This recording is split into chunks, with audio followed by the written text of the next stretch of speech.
Ben, le CNC, c'est un système unique au monde qui soutient les films à toutes les étapes, pour le scénario, la réalisation, la production, la diffusion, et pour les courts-métrages évidemment. Et donc il y a notamment Climax qui était présenté aujourd'hui pour les vœux du CNC, et donc qui avait reçu une aide du CNC entre autres, sans laquelle on n'aurait pas pu faire le film tout simplement. Il y a plusieurs aides qui existent pour le court-métrage, et là c'est une aide à l'industrie, c'est-à-dire que les producteurs qui ont déjà fait des courts-métrages ont comme une aide automatique qui existe aussi dans le domaine du long-métrage.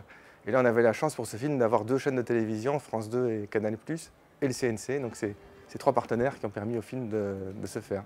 Alors, le court-métrage Climax, c'est un film qui raconte un tournage de film qui se passe mal entre un acteur qui est interprété par Patrick Chenet et un réalisateur qui est joué par Laurent Deutsch. Donc il y a un duel entre les deux, et le producteur au milieu. Et donc je trouve ça très drôle.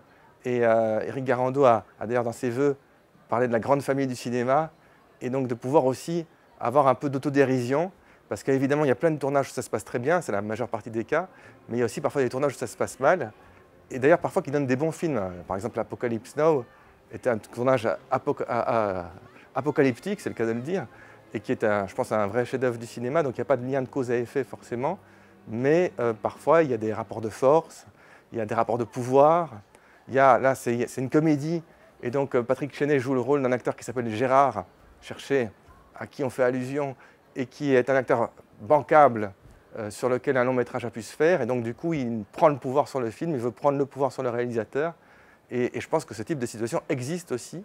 Ça dépasse le cinéma d'ailleurs, parce que je pense que le cinéma c'est plus que le cinéma, c'est une question de dynamique de groupe, parce qu'un film c'est toujours un groupe, une équipe, et dès qu'il y a une équipe ça peut se passer merveilleusement bien, mais parfois aussi on en a tous l'expérience, on a tous connu dans nos familles, au travail, à l'école, des groupes où parfois ça se passe mal, et donc des rapports de force avec ces enjeux de pouvoir, de création, de production. C'était très drôle de pouvoir montrer ce film, en tout cas moi j'étais très heureux qu'il soit lors des vœux du CNC présenté au public. Alors, le jour le plus court, c'est une initiative vraiment formidable, d'ailleurs qui a dépassé la France. Au départ c'est la France, le CNC qui a été l'initiative, et je pense qu'il y a d'autres pays qui ont suivi le mouvement, parce que le court-métrage c'est vraiment important de mettre le court-métrage en lumière. J'ai eu la chance, moi, de tourner aussi déjà des longs-métrages, et donc j'ai refait un court-métrage. D'abord parce que dans le court-métrage, il y a une autre forme d'expression dans la durée. Ensuite, parce qu'évidemment, on dit souvent, et c'est vrai, que c'est souvent une école pour les futurs réalisateurs avant qu'ils passent au long. Et puis, parce que je pense qu'il y a un vrai plaisir ludique au court-métrage. Et il y a, Éric Garando le rappelait, je pense 2 millions de personnes qui ont vu des courts-métrages lors du jour le plus court. Et donc je pense qu'il y a un vrai plaisir du public aussi à avoir des courts-métrages. Et donc ce qu'on peut regretter par contre, et peut-être qu'il faut réfléchir à cela, c'est pourquoi ne pas avoir plus systématiquement des courts-métrages en avant-programme, avant le long-métrage en salle. Il y a certaines salles qui le font, pas toutes.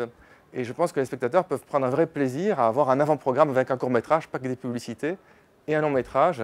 Et donc, il y avait aussi un film formidable qui était présenté avec les vœux du CNC, qui est un film d'Alain Cavalier, Lettre d'un cinéaste.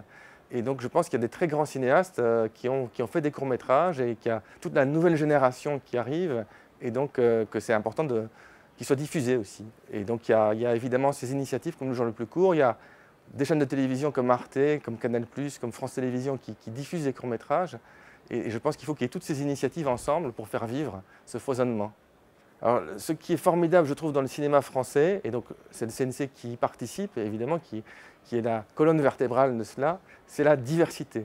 Qui n'est pas un seul cinéma, qui n'est surtout pas un cinéma uniformisé, mais qui est plein de cinéastes singuliers et différents, et qu'on fasse vivre ces créations au pluriel, dans toute leur diversité.